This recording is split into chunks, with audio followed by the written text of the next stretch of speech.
Downright GS में आप सभी का स्वागत है।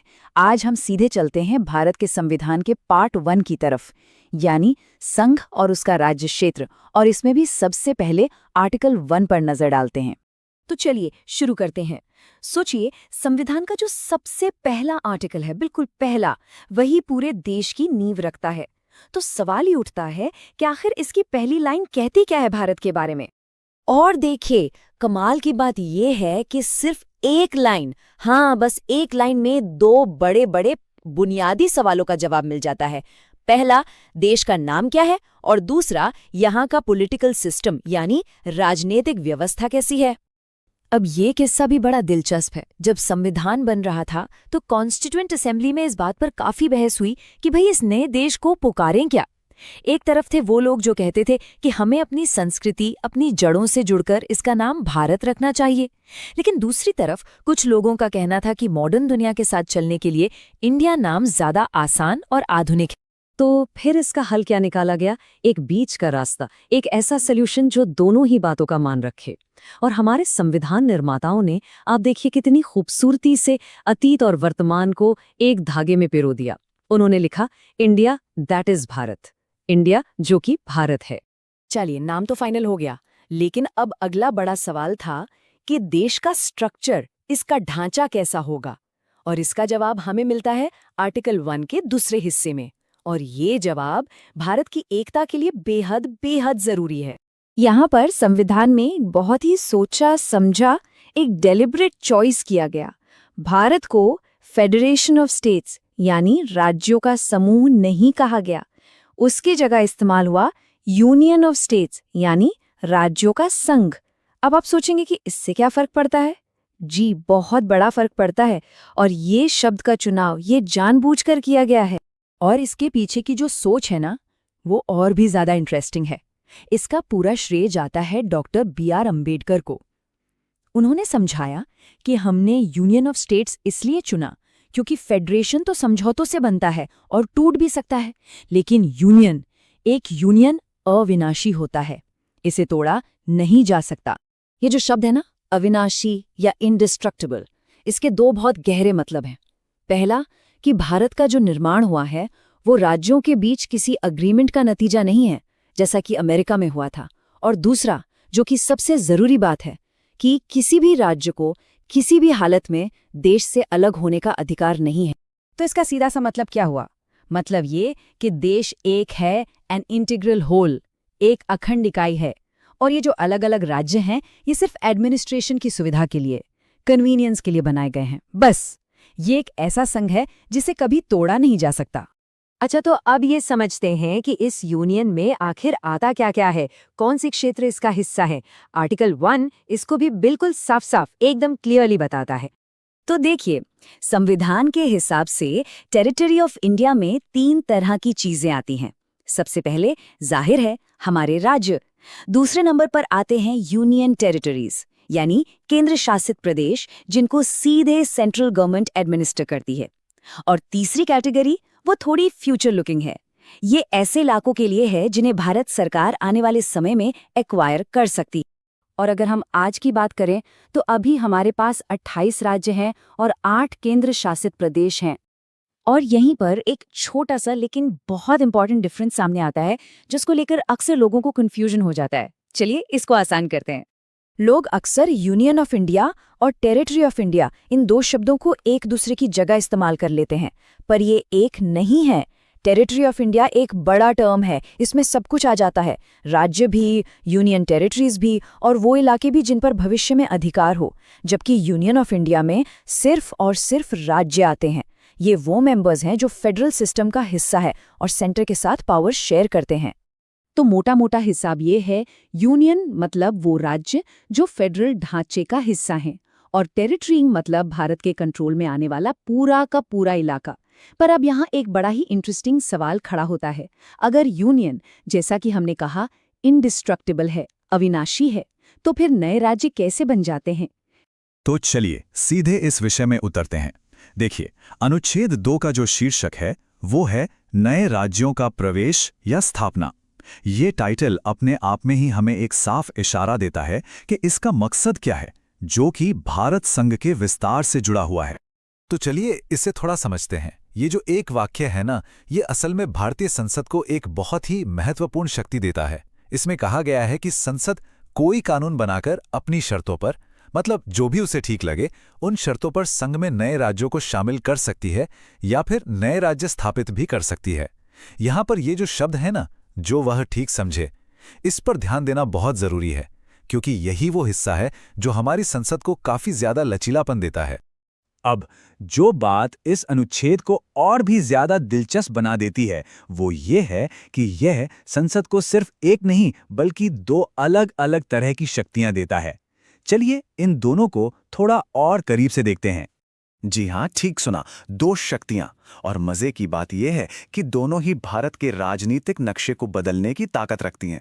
तो चलिए देखते हैं कि आखिर ये दो शक्तियां हैं क्या और इनमें फर्क क्या है। इन दो शक्तियों को अच्छी तरह से समझने के लिए हमें प्रवेश और स्थापना के बीच का जो अंतर है उसे समझना होगा। सुनने में तो ये दोनों शब्द लगभग एक जैसे लगते हैं, लेकिन इनके कानूनी मायने बिल्कुल अलग-अलग हैं। तो यहाँ इन दोनों शक्तियों के बीच का जो असली फर्क है वो एकदम साफ हो जाता है। शक्ति का, जिसे हम प्रवेश कह रहे हैं, उसका इस्तेमाल तब होता है जब कोई ऐसा राज्य जो पहले से ही एक राजनीतिक इकाई के तौर पर मौजूद है, उसे भारत संघ में शामिल किया जाता है।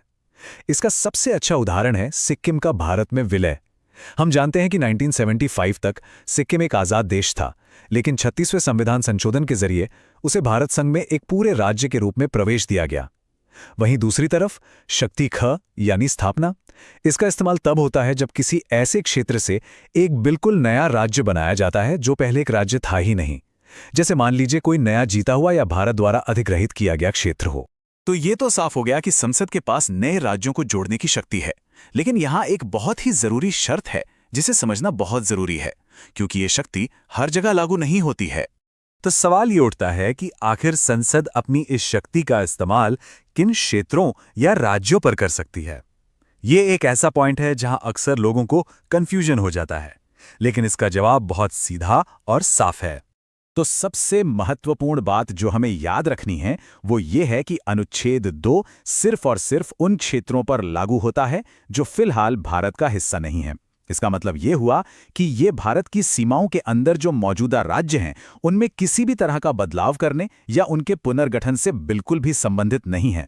उस काम के लिए हमारे संविधान में एक अलग अनुच्छेद है, अनुच्छेद 3। नमस्कार। कभी सोचा है कि भारत में राज्यों की सीमाएं कैसे बदल दी जाती हैं, या फिर एक बिल्कुल नया राज्य कैसे बन जाता है? इन सब सवालों का जवाब हमारे संविधान में ही छुपा है। आज हम संविधान के एक ऐसे हिस्से की गहराई में उतरेंगे जो हमारी संसद को एक बहुत बड़ी शक्ति देता है, भारत के राजनीतिक नक्शे को फिर से बनाने की शक्ति। जी हाँ, हम बात कर रहे हैं भाग 1 संघ और उसका राज्य क्षेत्र के अनुच्छेद 3 की। आज हम 5 खास मुद्दों पर बात करेंगे। सबसे पहले संसद की असल शक्तियां क्या हैं, फिर ये पूरी प्रक्रिया काम कैसे करती है, इसमें राज्यों की राय का क्या महत्व है, और फिर हम समझेंगे विनाशी राज्य अविनाशी संघ का मतलब। आखिर में हम भारत और अमेरिका के सिस्टम की तुलना भी करेंगे। तो चलिए शुरू करते। तो हमारा पहला पड़ाव है संसद की शक्तियां। देखिए, अनुच्छेद 3 हमारी संसद को एक आर्किटेक्ट की तरह शक्ति देता है, एक ऐसा आर्किटेक्ट जो देश की जरूरतों के हिसाब से भारत के राजनीतिक नक्शे को नया आकार दे सकता है। और ये शक्ति कितनी बड़ी है जरा देखिए। संसद एक नया राज्य बना सकती है, किसी भी राज्य का एरिया बढ़ा या घटा सकती है, उसकी सीमाएं बदल सकती हैं और यहाँ तक कि उसका नाम भी बदल सकती हैं। सोचिए, तेलंगाना का बनना हो या उत्तराखंड का, ये सब इसी अनुच्छेद की शक्ति का नतीजा है। सच में ये एक असाधारण अधिकार है। तो सवाल ये उठता है कि इतनी बड़ी शक्ति का इस्तेमाल होता कैसे है? क्या ये अपनी मर्जी से होता है? नहीं, बिल्कुल नहीं।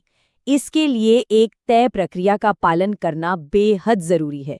आइए देखते हैं कि वो प्रक्रिया क्या है। अनुच्छेद 3 में 2 मुख्य शर्तें हैं।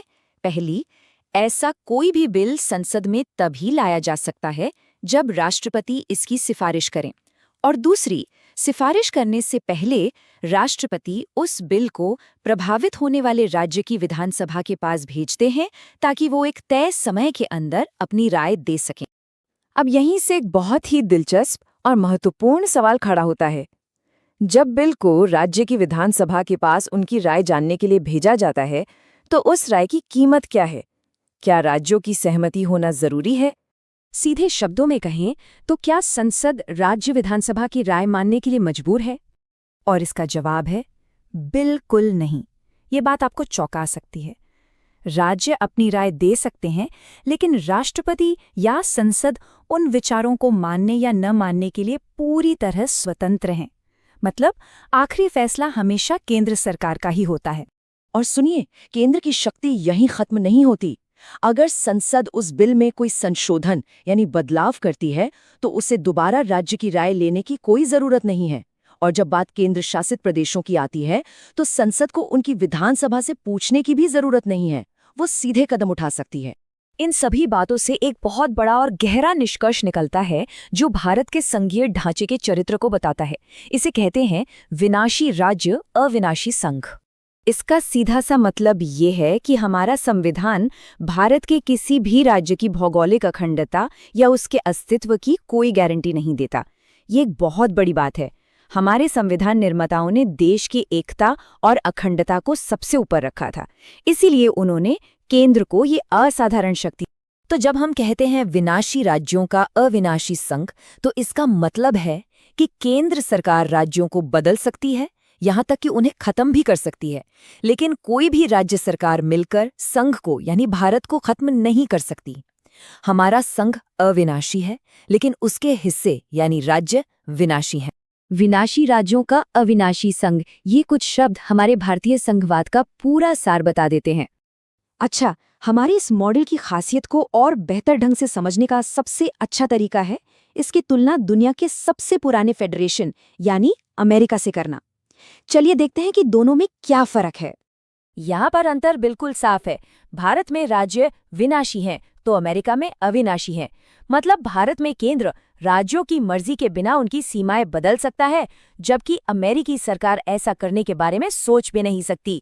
इसीलिए अमेरिका को अविनाशी राज्यों का अविनाशी संघ कहा जाता है।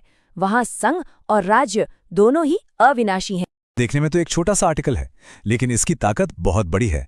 इतनी बड़ी कि ये तय करता है कि भारत का जो पॉलिटिकल मैप है उसे कितनी आसानी से बदला जा सकता है। तो चलिए एक नज़र डालते हैं कि आज हम किन किन पॉइंट्स पर बात करेंगे। सबसे पहले हम समझेंगे कि अनुच्छेद 4 है क्या। फिर देखेंगे कि इसके लागू होने से संविधान की कौन सी अनुसूचियां यानी कि शेड्यूल्स प्रभावित होती हैं। इसके बाद कानून के कुछ सहायक प्रावधानों को जानेंगे और फिर बात करेंगे साधारण बहुमत की शक्ति के बारे में, जो कि इसका सबसे इंपॉर्टेंट हिस्सा है। और आखिर में हम ये समझेंगे कि ये सब इतना जरूरी क्यों है। तो चलिए शुरू करते हैं हमारे पहले टॉपिक से, अनुच्छेद 4 का परिचय। अब इसकी खास बात यह है कि ये अनुच्छेद ना एक तरह से खुद ही अपनी भूमिका तय करता है। यह हमें बताता है कि अनुच्छेद 2 और 3 के तहत जो कानून बनते हैं उनके साथ आखिर करना क्या है। तो देखिए, इसे आसान शब्दों में समझते हैं। जब भी हमारी संसद यानी पार्लियामेंट आर्टिकल 2 के तहत किसी नए राज्य को भारत में शामिल करती है, या फिर आर्टिकल 3 के तहत किसी मौजूदा राज्य की बाउंड्री, नाम या एरिया में कोई बदलाव करती है, तो उस पूरे प्रोसेस को चलाने वाले जो नियम हैं वो सब के सब अनुच्छेद 4 में दिए गए हैं। तो कह सकते हैं कि एक तरह से रूल्स बनाने का रूल है। और यहीं पर आता है अनुच्छेद 4 का सबसे पावरफुल पहलू। संविधान खुद कहता है कि राज्यों को बनाने या बदलने वाले ये जो कानून है ना, इन्हें आर्टिकल 368 के तहत संविधान का संशोधन यानी कॉन्स्टिट्यूशनल अमेंडमेंट नहीं माना जाएगा। अब ये बहुत बड़ी बात है। क्यों? क्योंकि ये पूरे प्रोसेस को एकदम फ्लेक्सिबल बना देता है। इसका असली मतलब क्या है वो जैसे जैसे हम आगे बढ़ेंगे आपको और भी क्लियर होता जाए। अच्छा, अब जरा सोचिए, जब भी देश में कोई नया राज्य बनता है तो क्या सिर्फ नक्शा बदलता है? नहीं, संविधान की कुछ सूचियों यानी शेड्यूल्स को भी अपडेट करना पड़ता है। तो अनुच्छेद 4 हमें ठीक यही बताता है कि ये बदलाव आखिर करने कहाँ हैं। ये हैं वो दो अनुसूचियां, पहली और चौथी।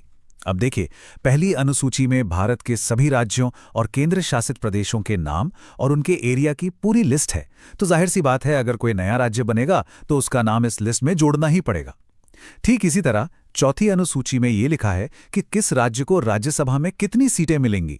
तो जब नया राज्य बनता है तो सीटों का बंटवारा भी बदलता है, इसलिए इस अनुसूची को भी बदलना जरूरी हो जाता है। अब देखिए, अनुच्छेद 4 सिर्फ इतना ही नहीं करता, ये संसद को ये पावर भी देता है कि वो राज्यों के पुनर्गठन वाले कानून में कुछ सहायक प्रावधान भी जोड़ सके। ये इसलिए ताकि पूरा बदलाव आसानी से हो जाए। चलिए इन थोड़े से कानूनी लगने वाले शब्दों का मतलब समझते हैं। पहला शब्द है अनुपूरक, जिसे इंग्लिश में कहते हैं सप्लीमेंटल। इसका सीधा सा मतलब है वो एक्स्ट्रा चीजें जो मेन कानून को लागू करने के लिए जरूरी हैं। जैसे मान लीजिए एक नया राज्य बना तो उसके लिए एक हाईकोर्ट चाहिए होगा, या फिर उसकी विधानसभा में कितनी सीटें होंगी ये सब तय करना होगा।